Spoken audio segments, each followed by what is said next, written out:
La. I turn my volume down a little bit. La. All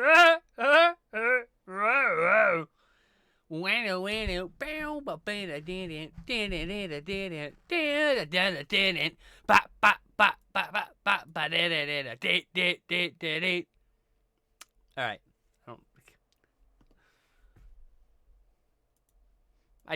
Whatever. Hi, we're just gonna do the show. Okay. Hi. I adjusted my own volume, and now we're here. We're ready to go. I'm literally on the start screen, just going like getting the trying to peek it out and everything.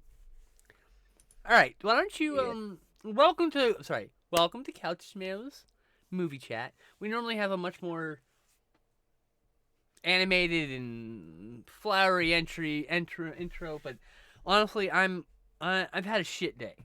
I want to get this done because we keep putting these things off, and I want to do them more frequently. So we're just gonna do it. We're just gonna fucking go through it. It sucks. I'm. Who knows how grumpy I'm gonna be in through the whole process? We'll find out. Also, this headroom is not gonna fly. All right, that's much better. Camera's crooked because of the way it's sitting on the desk, and the desk bow's in the middle because it's a piece of plywood, like literally. So all the cameras are slightly crooked. So there we go. Now I'm brighter. People can see me now. Hi. Did you open an about blank? Just a white page. About blank into your address box, and you'll get a blank page. Yeah. I don't know if you knew that or not. So yeah. I did not know that, but hey. About blank. Yep. Boom. Oh Jesus. All right. I doubt we have any watchers. They're probably gonna see the review because I didn't announce it on any social media. I just went start and then fuck it. I don't feel like doing all the hullabaloo. So why don't you get everyone started on Overwatch or Overlord, excuse me, and I will prep myself for my other stuff. Overlord is a movie about it's like a World War II movie. Nazi exploitation, if you will. Not Nazi exploitation. Nazi What exploitation is do they call it? a very specific genre involving what would you sex call and it Nazis. then? Oh, it's a war film. It's a war film. It's a horror war film. You were supposed to do this. It was the day. It's the day before. It's the night before D-Day invasion, and these paratroopers are dropping in to prepare things for the invasion, and to cause some disruption and distraction. That's the whole setup. Well, yeah, no. I was just saying, like, I don't think it's unfair to say that there's exploitative elements to the plot of this film. Of course film. not. But Nazi exploitation is a sex film specifically. I get that. I'm just saying I don't know what to call it, but clearly there's. Just for the people know, a Nazi exploitation film is a film that is basically a women behind bars film, but with Nazis. It's basically torture porn. Literally, it's porn and torture in the same movie.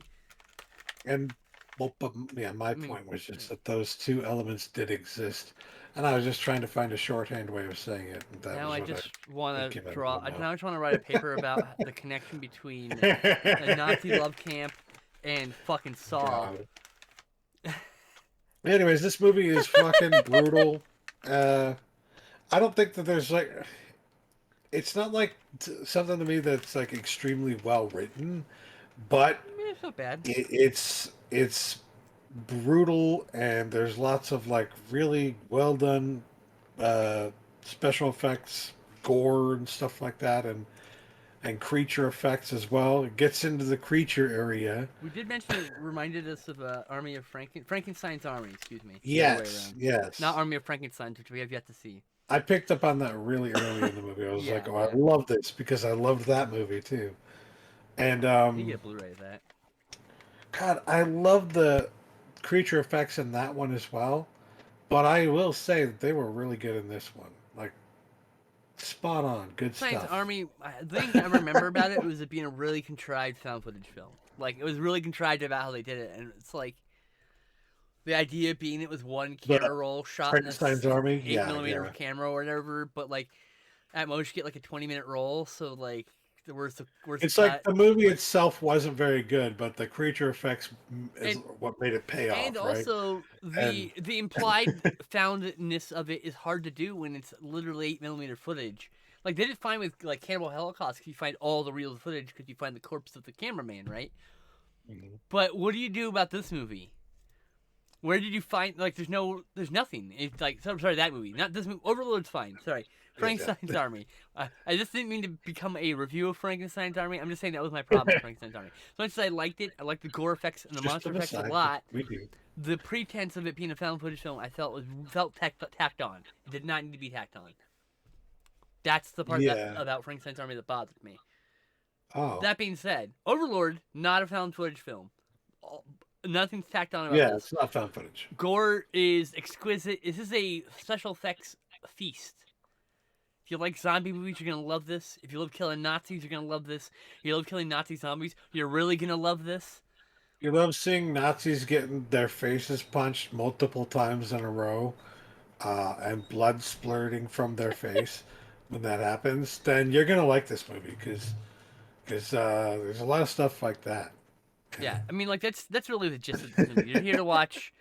No, I don't want to log it again. You're here to watch Nazis explode and get stabbed and shot to death, and then like also there's a monster and also some zombies. It's like literally both things. It's my problem. Yeah, The thing I think my problem that's the exploitation part. I my think is thing the my problem with Overlord also is there's monsters. it tries to pack too much in. That's my criticism of Overlord. It tries to put too much in one thing. It's got it's the whole Yeah, D-Day thing, which is fine, right? it's But then it's like indulgent. it's indulgent. I don't know if it's no. I feel it's convoluted. There's a bit too much like there's the zombies, but there's also a monster, and it's like, uh, it's just a bunch of stuff. It's not just one thing. It's alright. I give it a thumbs up. I give it 2 thumbs up Ooh, because I really, that's right. really You gave like it an seeing 8. Nazis get their faces punched. I gave it a 7. You gave it an A 8. I lot. remember this now. It's one of my favorite activities, actually, is watching Punching Nazis Nazis get punched. and exploded and stabbed. And shot. Yeah. I'm very glad there's a new movie like that coming out very soon. Which one's that? Sisu. Oh my god! Holy shit! It's John Wick, but what if he was Swedish and also fucking killed Nazis? And I'm like, oh yeah.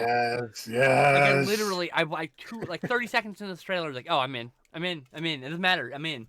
Mhm. Producers of John Wick, World War II, special special services, or Yeah. whatever it's special operatives. Like, yeah, I'm sold. Let's give me this. Imagine that fucking triple bill, though. Imagining Glorious Bastards, Overlord, and then Sisu. I would just go Holy Glorious shit. Bastards and Sisu. Even though I haven't seen Sisu, I imagine it's a much more visceral movie. I hope so. Than Overlord. I certainly hope it's good. I said visceral. I didn't say it was good.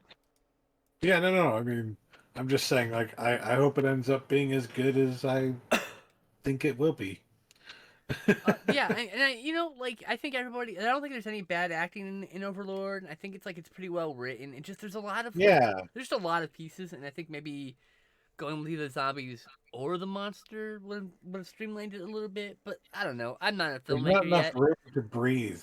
Yeah, For sure. yeah, exactly. It's like, you know, Yeah. you can only have they can only have the most basic lines for certain characters, whereas if they had focused more on one thing or another thing, they could have longer lines, more explanation, in-depth, more detail. more Yes. characterized stuff. Yeah. The characters did feel really one dimensional because the whole point is they're just they're gonna kill a bunch of Nazis and shit. And that's it. Yep. And you And don't also, need much more. That than is but, true. like, The way that it was, though, like I just that's I want that's the just sad reality. I just want like just a tiny bit more characterization here. I just need to know more about my main character. I'm gonna care about my character just a little bit more than this. Yes. But it's okay. Like It can be done. One of the things I like can about be the done Thin and Red be good. Line is that they do that. Terrence Malick shows you the deeper side of all these different feelings and things that people were going through at that time, that the soldiers were going through. And most war films do not do that. Most war films simply show you the visceral, bloody details and they do not humanize any of the people who are dying at all. In They fact, actively dehumanize everyone. So, yes. So without intending to. They're trying to be that's one of the things exploitative. I like about the Thin Red Line is that it's, Yeah. Well, I it's mean, more human. I feel like Saving Private I think it's an Ryan. I think it anti-war works film, for Saving honestly. Ryan for the same reason in Wind Talkers, because it rehumanizes the people. Yes, I think yes, all those movies are successful because of that, yes. And I feel I like still say though, like for as much as I do like Saving Private Ryan, I still say the Thin Red Line should have won. I still I say don't disagree. I don't disagree. I think Thin Red But Line's then award infinitely better shows are film. stupid anyways. But They're self-congratulatory shit. yeah, So to be fair, look, I guess if I'm a filmmaker, the only person whose opinion should matter are my peers. If my peers are the only ones who are gonna pat my back, then I think I'm okay with it. Like, it makes sense. Like, I don't know. yeah, Like, who gives a fuck what the fans think? It's nice if they enjoy your movie, yeah. right? Or your art, but like, I want my peers to like me. You know? And that's kind of what it.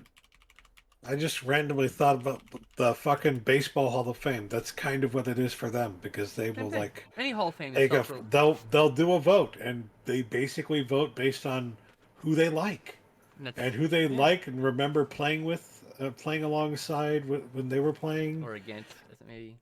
or against even. But Yeah. if they like the guy, then they might vote for them just because they like them. And that's kind of the way it is. No, I get that. That's not the problem. It's all right. Yeah. Let's see here. That was Overlord. Next is the insufferable Gru. My God, Oh, Stephen yes. Gru, the director of nearly 200 low-budget movies in just 2 decades, mind you. He lives in Utah. He's a writer-director, and he does all these like really micro-budget films that me and Justin have been like really getting into lately. With Joel Haber, a filmmaker who also makes micro-budget films, but isn't insufferable. The title "Insufferable with Gru" is right. Spot on.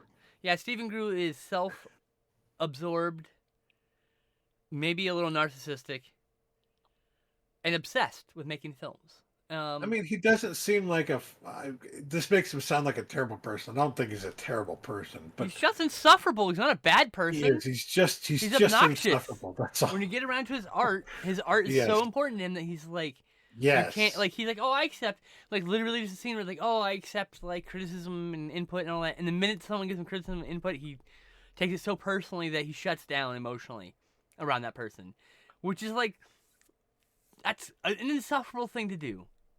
It's insufferable. Like, we can't talk honestly. Well, particularly because it's a collaborative art, so right? Like, and you have the lady, to be able to work with the lady people. camera operator gave him valid points. To be fair, she was also misunderstanding the scope of the production. In the same breath, it was a miscommunication on both parts, and Stephen Gru feels like sometimes he willingly fucks this shit up. I don't know why. Like, it's so easy to just communicate with her and say, well, the scope of this production, we can't do this, blah, blah, blah, blah, blah, blah, blah, blah, blah, blah. But if I had a regular person with a bounce board, guess what? I had a regular person with a bounce board. But the reason why Stephen Gru makes all these movies in this fucking forest is because, guess what? He doesn't need a bounce board. So, like, she didn't, like, figure out, like, he's got a process. She wasn't there long enough before she gave input, I feel like. I feel like she should have gone through a day of filming with him before, just doing whatever he wants. Yeah. Before, so that she can understand the flow of what he wants, what his vision is, because he may not want bounce board light. He may want the shadowy face thing going on. It's a terrible idea. You shouldn't do it, but he might be choosing willingly to do that. However insufferably that he may be choosing to do it. Yeah, I kind of liked the like I didn't like him per se, but like I was very impressed by all the things he was able to accomplish. Right? I mean, it's impressive. I'm not trying to criticize him as a filmmaker because he's making films for like nothing. Okay, he's living paycheck to paycheck, barely keeping jobs long enough to keep the fucking roof over his wife and kids' head. Right? Like all it's that very impressive. Relatable. All that very impressive, all that no criticism to him as a person, as an artist, he cannot seem to communicate with his art clearly. And thus he bumps heads with people all the time. Mhm. Like I said, but on the counterpoint, Yeah. she didn't spend enough time before she brought criticisms. So, Yeah. and she was thinking too mechanically, like film schooly. It's like, great, where's the balance board? Do Yes. you have one? Well, no. Well, what's the point? Who cares then? You don't have it. Yeah. She she was immediately taking it very professionally, and I don't think he was, quite frankly, at the same level of professionalism that she was at. And I think that was where the disconnect was at. And honestly, like, yes, she should probably know beforehand, or at least, Should have at least understood first before jumping take, in to the yes, criticisms. but also, he didn't. I mean, He could have been more clear too. we're gonna Like, run into this when we make our movies when we get out of here. Like we're gonna run into the same yes. issues working with people. We're like, bumping heads. This is what I hate about film schools. Bumping heads. I didn't know how to express my vision clearly, so bumping heads was like Mhm. just me acquiescing to other people constantly because I didn't know how to stand up from what I wanted out of the project. Mhm. That was a learning process for me as much as anything else. It was learning to communicate. It took years for me to be able to communicate that kind of thing. Now I can get someone actively worked up about my project passionately because I know how to like do that. So now an actor's like, well, I'm having a hard time wrapping my head around this thing. Sit down and be like, okay, here's your character. Ba ba ba ba. Here, find that feeling of like the absolute despair. You gotta find that pit, center on that. Like whatever. Like I can get like someone focused. You don't tell someone how to act. You don't go, I need you to be more sad next take. That's bad direction. You have to get your Mhm. actor to that point where they understand the emotional core of the scene so they can make the choice to make that a sad implication, as opposed to telling them that they need to be more sad. Yeah. Stephen Greer doesn't know how to do that. Yeah. So, It's like yeah. he really tries, and the effort is fucking appreciated, and it's fucking impressive as hell what he's capable of doing. And I think he has a really good eye for things. Like, he knows to go out and get his footage when the colors of the leaves are changing in in the locale nearby. You know what I mean? Mm-hmm. In the fall, because he knows that's gonna pop. That's gonna look good on screen. Oh, yeah. So he has a very good eye, a very good sense for that. And He has a good eye, actually. the Watch scenes from his movies. He yeah, actually has a good eye. I won't know if he's necessarily training that eye appropriately for creation, but he's making lots of mistakes that look good. Probably he's not trying to. yeah, I don't know if he's. I think he's. I don't think like. And I mean that by that is a. looks I good don't as a think mistake. he's not doing it on purpose. I think it's an innate thing he's just picked up because he made 200 movies and probably watched in Hmm. a Hmm. whole bunch more. So Yeah, when you do that enough and you pay attention to how something's framed, choosing a shot, he had a problem choosing shots. All his shots were really flat. He gave no depth to his shots. That was a big problem I noticed, which you is a know what I very like. film school thing to do. What I like about movies like this is that it allows people to get a look at what it's like to be like a true independent filmmaker. To like, Oh yeah, what's your life actually going to be like? So you don't necessarily glamorize things if you watch something like this, but you can, because you can see that this guy's life is not necessarily glamorous. there's no glamour here. Yes, There's passion in the but pain. It's literally the passion in the pain of yes, creation. yes, but you can also see him having the opportunity to make his dreams a reality and how happy that makes him. And it's like, you know, it just gives you a sense for what you can kind of expect, because not only are you seeing that side of things, but you're also seeing the technical side of things and having to work with people and what all that can look like, and how sometimes, like Gloria said, you could butt heads. I feel like And this is as essential. yeah, I feel like if you're a filmmaker, like the essentials so far to watch are uh uh fucking American Movie. yes. Uh By the way, I got that recently. oh, me I don't too. know where it is. I Yeah. got lost. There's Lost La Mancha. There's one we Hmm. haven't watched together, but it is required. It's called Overnight, which is about the guy who did Boondock Saints and how he basically imploded his career. Oh yeah, We need to yeah. watch that documentary still, but that I've seen it. I've seen it, but a long time ago. So like there's that one, and then Stephen Grew, The Insufferable Grew. I think this is as essential as those other three because it shows you a different level of filmmaking that is hinted at in an American movie, but Mark Morshar could not have seen the forthcoming distribution model and that we have now. Like I Yeah. think if he was making films now, Mark Morshar would have like 20 movies done. Instead, Mm. we see him struggle for like 10 years to make one short film and burns out on it and basically never makes anything a note after that. Maybe another short, I think I should say. He became pop culture known for making that one movie, and then he's a guest. Also, like I think that's what happens if like someone's struggling to make like in the past. I think there was a lot of people who struggled to make their dreams a reality when it came to making a movie. Like just getting it out there, even if it's not perfect. The point is you got your idea out there. Someone will watch that and maybe Yeah. they'll be inspired to make something else with that idea. Like Mark Bouchard was just born too soon. If and I'll tell you what, I see a lot of Mark Bouchard in Insufferable Grew and Stephen Grew, because they're both kind of insufferable people about their art, but otherwise nice people. Like every other outside of filmmaking thing about Stephen Grew, he seemed like a very nice and a pretty approachable, friendly guy. The minute you start dealing with him, that's when you start bumping heads with him, and it's just, yeah. Yeah. Yeah. So like I feel the same thing with Mark Bouchard. He seems like a rather nice fellow, but I could never work with him. He just the same reason I can't work with Stephen Grew. Anyway, roundabout way, I think this movie is worth seeing, and I think you should see this movie if you want to be a filmmaker. The Yes. Insufferable Grew, I mean, specifically.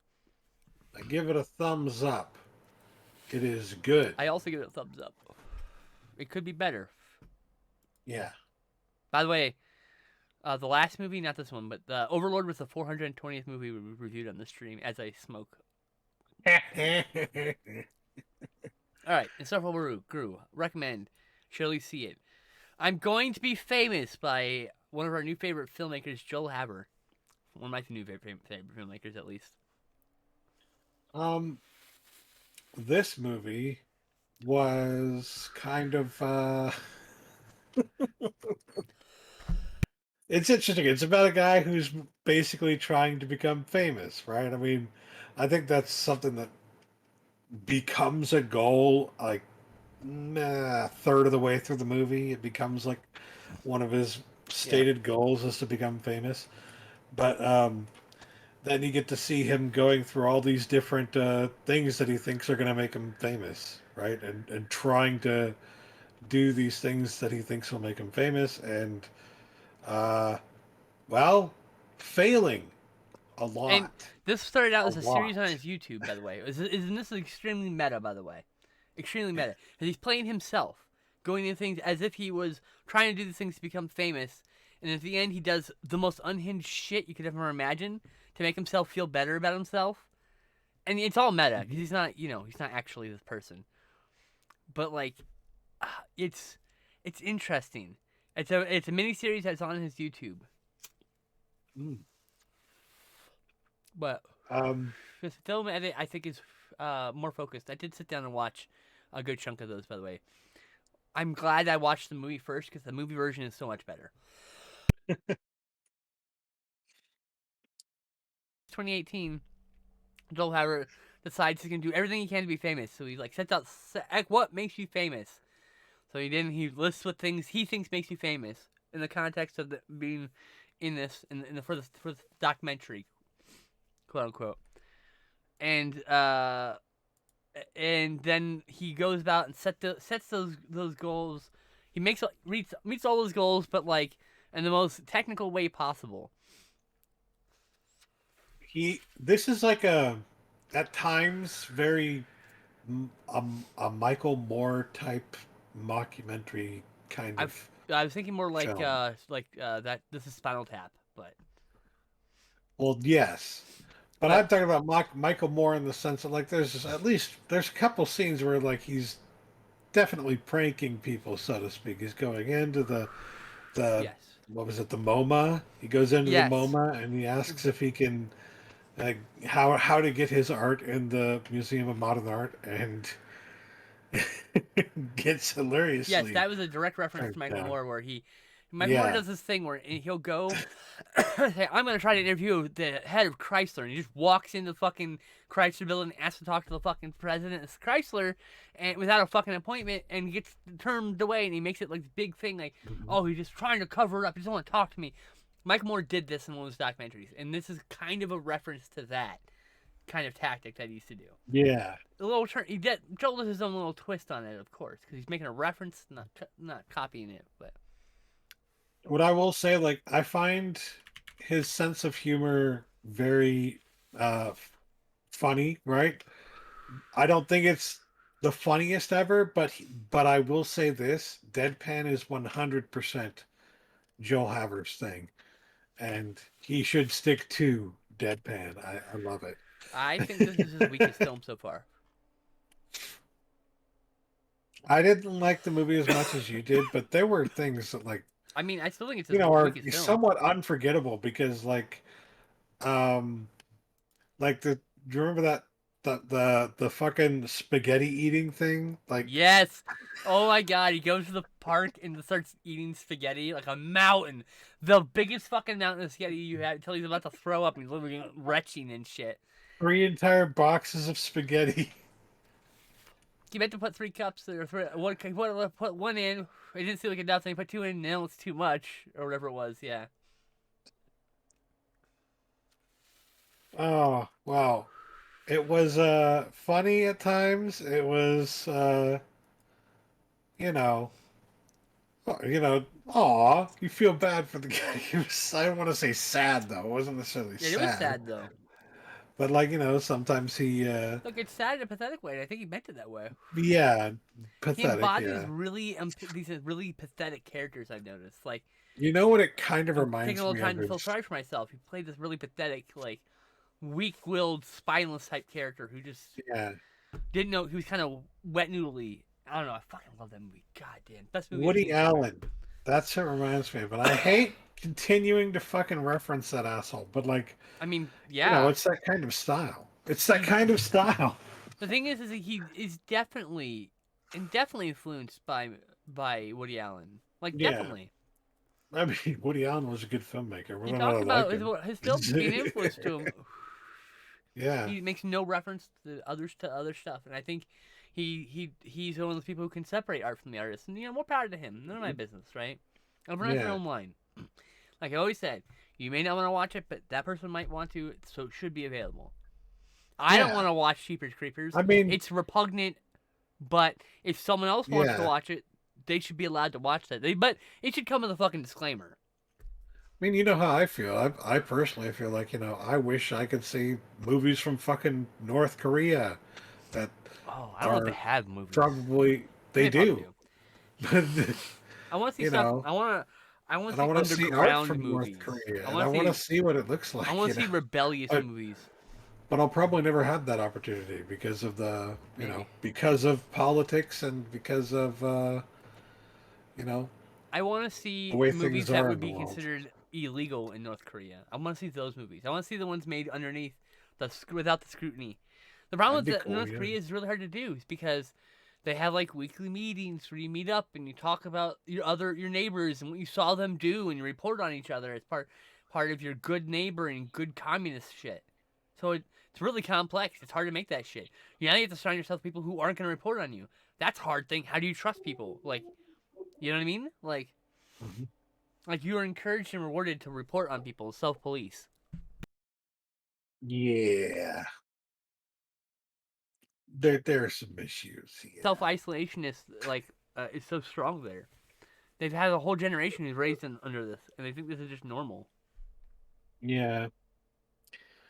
But that's the whole reason that I'm saying, like, I would love to be able to see that kind of art, I just to mean, be able to see it and try and pick up on maybe some of the things that the artist was trying to say that maybe they uh, wouldn't normally be allowed to say in that I area. want to see art smuggled out of North Korea. I really do.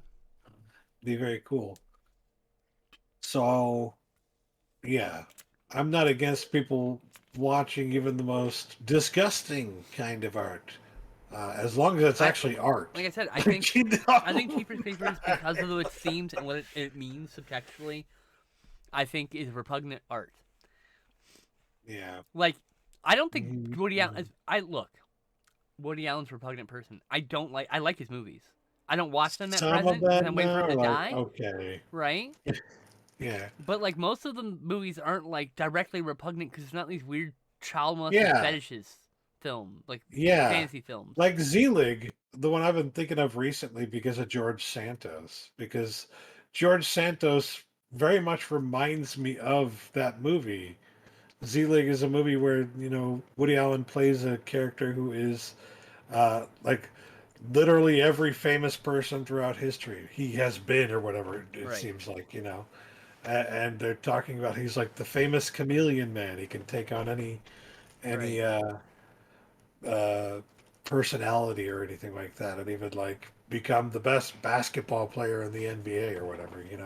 Like, but it's like that's what it's been Was that wild a finding out mockumentary? That was about. a mockumentary too, wasn't it? Yes, Oh my god. and it's been I'll wild add that to the finding list. out about George Santos because, like, there are all these things we're finding out about the past. Like, oh, his name isn't actually George Santos. Oh, he I thought you said George Soros for a second. I was like, what? no, not George No, Soros. yeah, you're George right. You're right. Yeah, yeah, yeah. Santos. I got it. I know what you're saying And now. like, he all the things he said during to get elected were not true. And it's just like everything he says, everything out of his mouth is a lie. And you go back and you find the wildest stuff out about this guy. And it's like, I mean, I don't care one way or the other really, but it's just so interesting because it reminds me of Zelig and how and like I said, that's basically what that story was about. I, I mean, the problem is like Woody Allen's made some of my favorite fucking movies: The Purple Rose of Cairo, Stardust Memories, Radio Yeah. Days. Like I love those movies, and I can't watch a single one of them or any of the ones I haven't seen till he dies. And soon I'm gonna outlive that motherfucker. I hope. Knock on wood. But like, I mean, like when I found out about that shit, like I can't watch his movies anymore. Like I didn't know when I was watching his movies that he did what he did, right? So like I couldn't. Yeah. But now he's got movies that are some of my favorites. Purple Rose of Cairo is an incredible movie, and especially if you love cinema, like incredible. And so it just hurts my heart to know that he's such a repugnant human. Yep. I That's that, you know. Anyway, that's the problem with problematic artists. It's like I what are you gonna do? I was gonna say. So I did previously said I think I'm Going to Be Famous is like my least liked Joel Haver film, but I think actually no, it's my least liked film. It's like the best one for me is Taking a Little Time to Be Sorry for Myself. We are fucking We Are Sasquatch, 31 Days in Marshall, North Carolina, and I'm Going to Be Famous. Those are the ones we've seen. And I've seen a bunch of his shorts too, which are really great. I love his shorts a lot. I can't wait. Yeah, The next one's gonna be Forget About Everything for a While, and I can't wait. I don't know if I would say this is his weakest, but I don't think it's his best, is what I would say. I mean, yeah, we haven't seen the rest. I mean, to be fair, so far So, there's still but more. it's still good. It's still funny. I still would recommend watching it. It's free. Why wouldn't you? If you have time, It's true. it's not a waste of your time.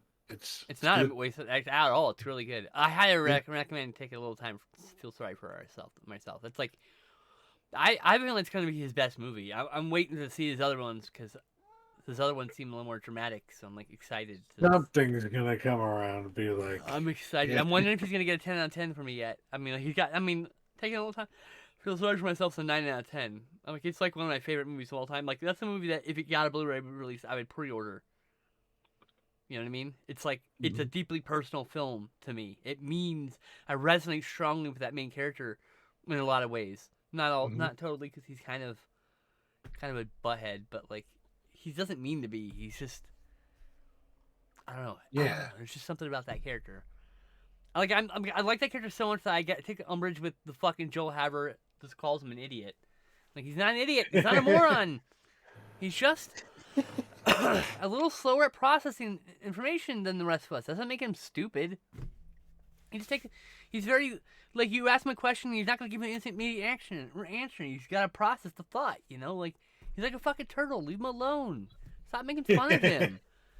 Be nice to him. He's your baby. Anyway, I would fucking love to have a conversation with Joel Haber. Jesus Christ. No, you know what? For me, the big score, the big get would be to get him to come on the show and talk to us about one of his movies. That'd be cool. Like, oh my god. Talk about movies in general. Just have an episode where we don't remove movies. We just talk about movies with somebody. That's what we do now. We talk about movies. Right, but we talk about movies With we've each watched. other. It'd be really cool to have someone on here and then just talk about their favorite movies. Just talk about them. Like Oh, they yeah, come yeah. up. That's it. I just think they were really cool. And we would find a lot of movies to watch probably, and we'd find a lot of things we'd watch together. We could talk about at length. Anybody, we should find some people to do that with. I think. I'm so bad at getting people to be on the show. I'm sorry. I'm really bad at communicating with people in this way. I can be vulnerable with partners, but I can't be weird, and I can't communicate weirdly with people. I have to be weirdo. I'm a big weirdo. Anyway, we watched Basket Case from 1982. It's by Frank Henenlotter. Henenlotter. I can't say his name right. I gotta show you Brain Damage next. That one's good. Frankenhooker also. And then we gotta watch Basket Case 2 and 3 because there's sequels somehow. Even though this movie definitely had a definitive ending. So this movie, let's just say, it's clearly inspired a lot of other movies, right? Yes. And I have seen pretty much all of those other movies. So this is me going back to the original, one of the originals that started the concept for this kind of a character, right? And not as good as some of the things it inspired. So I will. No, I say. mean, like, look. I think this movie is a thumbs up. I think it just, It but is. It is a thumbs is. up. It's Henenlotter's enjoyable. work is not for everybody. It's definitely for me because it's just like all these micro budget films I love. This is one from 1982 where they made the movie for $5,000. In fact, you can see the movie's budget in the actual film. Yeah. There's a scene where he love that has a bunch of movie money. That's literally the film's budget. Literally, that wad of cash is $5,000 that was spent to make this movie. Yeah. So like, there's this really raw quality, and even though he gets bigger budgets for his other movies, it's always got this raw quality, and so he does not what gel with other people. And I think, if I remember correctly, there's something about Frankenhooker that's like transphobic. I'm not sure yet. I haven't rewatched it. But rewatch it. It'll be my first time rewatching it since I saw it years ago. So it'll be fun to rewatch that and get that and find out what. Because I have a friend who's like, I won't watch that movie. I was like, why? Like, I don't want to talk about it. I'm like, okay. But now I want to watch it again and see like maybe I can figure it out. Because I don't want to ask them, but I can figure out an idea. Potentially, I can at least quell my curiosity without having to bother them about talking about it, because that would be yeah. Anyway, Basket Case about these conjoined twins, and then gets separated, and the separated twin is just like a hunk of flesh with a face in it and some Waluigi arms. It looks like not like a mad ball. It looks like a goblin. Boglin. Looks like a Boglin toy. I think the Boglins were inspired by this, to be super honest with you, because it looks like a fucking Boglin. Like if I saw a toy of this character, I would think it was a Boglin at first, probably. I think one of the Boglins genuinely actually references it, and yes, I'm gonna say Boglin one more time. So they perform the surgery, and the movie's about them they both survive it, and now they're getting revenge on all the people who illegally separated them against their will. And also Belial, the creature in the basket, which was his vestigial brother, has psychic powers and can like control his body and talk through him and talk to him psychically. Kind of weird, but cool. Yes. Tell me more. What do you think? Like Magneto, Lyle was right. No, I'm just Oh kidding. my god. But yeah, I didn't think this was a bad movie. I just didn't resonate with it as much as I did all the other movies I could think of that were like kind of based on it. But It's um, very influential, I yeah. loved the I loved the acting. I felt like the actors that they got for this, even though it's low budget, were really really good. Honestly, like some of them are a little green, I guess you could say, There's no professional actors in this movie. That's why. but Yeah. but um but even though they were that they there was a charm about it, I mean, so it's like I even Joe like Howard that. films were just, it's the same concept. They're like all those movies, micro budget films. Like most people aren't actors in those. They're just trying to be. it, It's like they're taking their first step as acting. A lot of those people, right? And they're gonna find out if they like acting or not. and it felt very real. It So was yeah, like you know, felt like it could actually be just a group of people living in an apartment building, you know, or a hotel, as it were. It was an apartment building. It was a hotel, but yeah, um, I kind of I liked certain elements of it, but I didn't like all of it. So I do give it a thumbs up, but there we go. Yeah, also gave that's it a thumbs up. about all I got to say. It's a 7 out of 10 for me. Like it's thumbs up. It's alright. You know, it's like I've watched it a few times now. 2 times. I watched the last time I watched it. I had it on Blu-ray, so I've watched it twice, and then there's also a Joe Bob Briggs version. Oh, I need to see that. Yeah, so we'll end up watching it again at some point. Hell yeah. I've seen that one also, but I didn't log that one. That one I forgot to log. See, some things I forget to log sometimes. I get really high and by myself. I don't usually forget to log when I'm hanging out with somebody. I don't know what it is. I don't know what it is. When I'm by myself, sometimes I'll just throw something on and I'm real high. Like the other day, I was just like had something running on Tubi, and the next thing came on, and I was just like, yeah. And I just watched like 2 or 3 movies in a row. I didn't like any of them because I couldn't tell you anything about them. I just played. They were just some weird shot on video garbage from fucking early 2000s. Like I don't know, Yeah. shovelware. It's like movie shovelware. Just I was zonked out on the horny weed and just I couldn't fucking focus. And our last film for the night, because we have a short episode tonight. It's the Yikes on Bikes film Heart Condition from 1990, starring Bob Hoskins and Denzel Washington. Denzel Washington did not want to do this. Yes, He a made him movie that will rewrite the make script you. and get rid of a lot of the racist stuff, and it's still incredibly, uncomfortably, yikes as fuck racist. Yes, Oh my god. And it's a ableist movie. and transphobic and homophobic. Oh my god, the homophobia. Jesus Christ. Ugh. Anyway. It's a movie that will make you have perhaps a little more respect for Denzel Washington and a little less respect for Bob No, I Hoskins. respect Although Bob Hoskins because I believe he's it not is that just a person. job, but like, He yeah, is an actor, and he is an yeah, actor, capital A, T M, like an actor. Like Denzel Washington is also an actor, but he didn't become an actor TM until later. Training Day, he's an yeah, actor. He now can inhabit roles. He's gained enough experience. Bob Hoskins has gained enough experience by this point that he can play anything, including a dumb racist fuckhead. I don't believe he's a racist person. He played a lot of repugnant well, yeah, people of course. because he's a character actor and he gets typecast a bit. But Bob Hoskins, God, what a phenomenal actor! What a shame Yeah, he's in this movie. What a shame this what a movie very, exists. very big shame. Yes, I saw this fucking. I knew it was going to be trash when I saw it pop up on Tubi, right? But I also, I don't know what hit me. I was just like, this looks so fucking stupid and offensive, and like, I've never fucking heard of this movie. And that's probably why I haven't heard of this movie.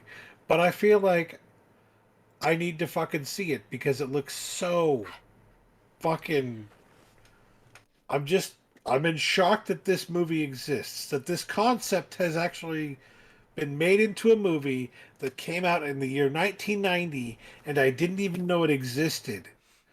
And it bombed super hard too, by the way. So, also because it bombed so Wow. hard, Denzel Washington fired his agent for this Wow. movie. Oh, Yeah. wow. So, um, It's oh, Oof the producer movie, credits. The basically. guy who did this is a writer, and he wrote Forever Night, the TV show, Dark Skies, the '90s show, which I fucking loved, by the way. Grey's Anatomy, he's written for Grey's Anatomy and Covert Affairs and Sons of Anarchy. He's not the creator of any of those shows, but he's worked on all those shows. He's the creator of Forever Night. Um, he did a TV movie, Nick Knight.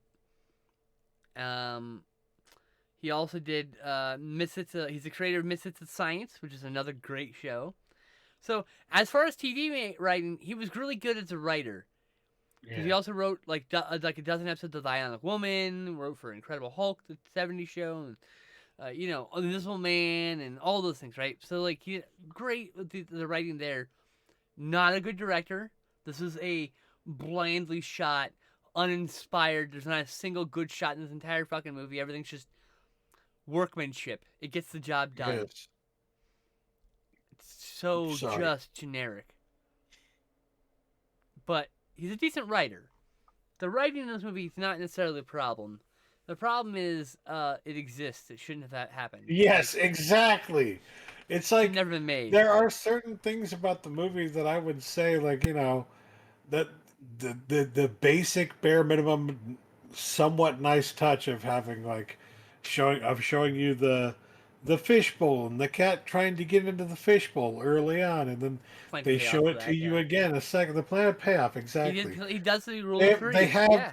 Yeah. they have the very base elements that make like your standard prototypical film, right?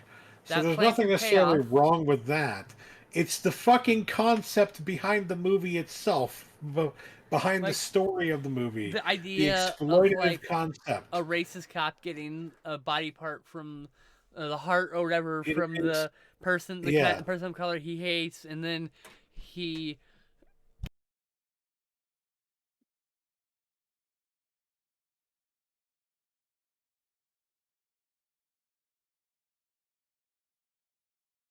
like suddenly he starts liking being nicer because he's got this body. It's it's such a cartoon trope.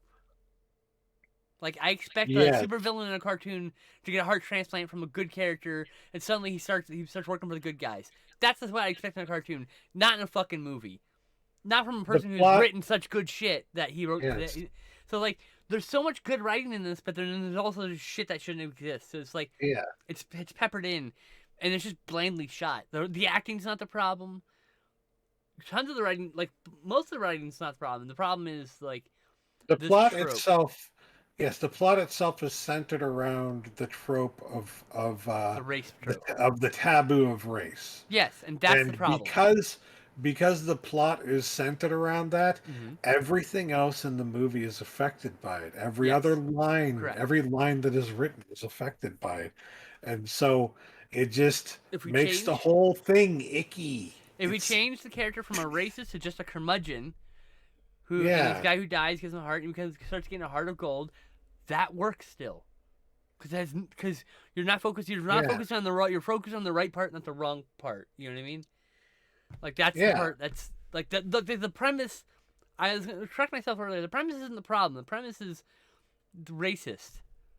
exactly. The premise of putting a body part in that person's like affecting you. It's a supernatural trope. It's fine, but like the racism, just Yes. even after he's supposedly the good stuff that happens, he's supposed to be doing good. The right thing is racist. Is the problem. It's just it's cringy. I cringe Yes. I cringed out of Yes. my skin during this movie. Oh my Thumbs, goodness. 2 thumbs down, by the way. Yeah. Two Only watch this if you're thumbs a Bob down. Hoskins Boo. completist. I wouldn't even say that Denzel Washington returns in a very good performance. I feel like No. he's phoning it in here because he Absolutely is, because he doesn't want doesn't to be want here. to be involved in it. Yeah. Meanwhile, Bob Hoskins has never heard of a day of call. He's never heard of the word coasting, and he worked his ass off. You could get Bob Hoskins in the smallest role ever, and he would work better than anyone else in the crew. Cause that's Bob Hoskins, man. He fucking did some acting TM, right? Yeah. Denzel Washington in this movie was coasting by, and probably because he felt the whole premise was racist, and he was just doing it because his agent had told him he should, and then that's why his agent got fired afterwards, also. And clearly, it was a good decision for him to fire that agent because I Yes. guess his next agent did pretty damn well because it was Yes. right after this Right? that he started getting some really good work. So, Precisely. He made the right choice. His previous agent, so this not movie talking shit about the agent. inspired Denzel Washington to make the correct choice I'm so that he would. assuming Denzel and the agent were just a mismatch. The agent needed Yeah. someone else who had more appropriate projects. That's all. That's it. Like it's like because we're not talking shit about the person doing the job. We're talking about how the person wasn't right for this other person. It's like Yeah. an agent is almost as important as like your fucking girlfriend when it comes to Hollywood or being famous person, because that person's gonna get you gigs. They're gonna turn down gigs you know you don't want, and not the ones you do want. Supposedly, if you're on the right agent, right? Yeah. And the problem is a lot of agents are predatory in a lot of fields, in a lot of industries. So, but yeah, Bob Hoskins has never, ever turned in a bad performance. He's never the problem in the movie. He's never the problem in any movie. His character is racist as fuck, but Bob Hoskins isn't. Bob Hoskins is just playing a character, and you believe it, and you can tell because Bob Hoskins looks like a lovely kind of human. I don't see him as being this racist dickhead like this, you know. Anyway, Yeah. he doesn't come off as that in the interviews I've seen of him. So, Not at all. No, it's just a character. yeah. Heart Condition, thumbs down. Can't recommend. I don't recommend. I don't think this art should have been made. But Yeah, it but exists now, the fact so that it does exist means that Denzel Washington made the correct choice in firing that agent and getting a new agent, sure. and that set off his career, and we got to see a lot more great movies as a result of that. So there is a silver lining to Heart Condition. Where's Heart Condition? Oh no, he did Heart Condition and then he went Hook and Shattered Oh, and Inner Circle. Oh my god, his career crashes so hard. Wow, who's Bob Hoskins. Hoskins? Yeah, we all love him now, but like, damn. Yeah. Bro, he was in that movie Michael where fucking John Travolta was an angel. Remember that piece of shit? Dude, Bob Hoskins is in Spice World. Well, How do I not remember that? Bob Hoskins and Hook was fantastic. Though. Yes. I will say that. Yeah, no, We'll the movie's say great, actually. Yeah. Highly underrated. Or was for a long time, I think. Not anymore. People I gotta find this are movie nostalgic directed. for it I gotta find now. this movie. This movie's directed by Bob Hoskins called Rainbow. Starring Bob Oh. Hoskins, 4 kids and a dog embark on an adventure of a lifetime. The search for the end of the Dog rainbow, embark. with the aid of computers and irresponsible belief, and an irresponsible belief, they achieve the impossible, finding and writing the multicolored arc. What the fuck? Bob What Hoskins the directed fuck? movies. What else did he direct?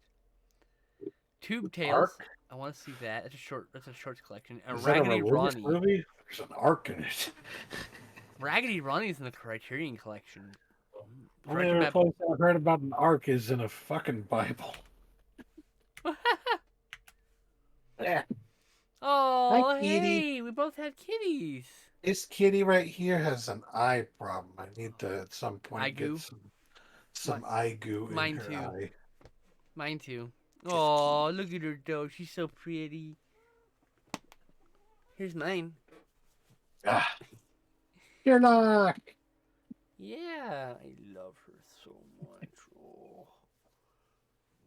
We gotta see this Raggedy Ronnie movie because it stars and directed by Bob Hoskins and it's in the Criterion Collection. So, and it's got a name called Raggedy Ronnie. Like, what the fuck? What a title. Okay, don't claw my tits, thanks. All right, Rainbow, 1996. Give it to me. Yeah. Ah. Where are you? Where are you? I don't What know. if I do this? I should probably end the show. Hi, what's up? Do you have any final thoughts? uh, Man, I don't can't believe bother this. watching Heart Condition. There's That's like my last 5 thought. other movies you should watch instead. It's like I know what you're thinking. Denzel Washington. I had the same thought, and that's why we watched it. Don't bother. And Bob Hoskins. Then Don't to bother. watching and Bob Yeah, Hoskins. Bob Hoskins. Yeah, yeah, yeah. Like, wow, what a combo. And wow, what a combo. It Ghost Dad, but they don't do any special. Oh, that's the other thing I was gonna say about this. Like Ghost Dad, fuck that movie first of all. But they did the ghost gimmick. They never did anything about the ghost in this movie. He's a ghost, but really he might as well just be a delusion. Because we never see him do ghost there's shit. only like 1 or 2 points where you actually see him like lifting or holding up Bob Hoskins or something like that, and that's like it's not even really. But that could be a It's projection of his just him mind. doing this. Yeah. It's just Bob Hoskins doing this. Right? That's the thing. It wasn't. It's literally could just be a delusion. And I mean, like, damn. Okay. Who was it? John Carpenter, who did Memoirs of an Invisible Man. He did way better at that That's not even a exact same ghost time movie. period. It's not even a ghost movie. And He it's did the better. Invisible Man. Yeah, yeah. Uh, So uh, somehow we talked about 5 movies for an hour. I don't think we're able to do a show less than an hour at this point. nope, All right, thanks for joining us, everyone. We'll see you you soonish. shouldn't either. Bye, everyone. Bye.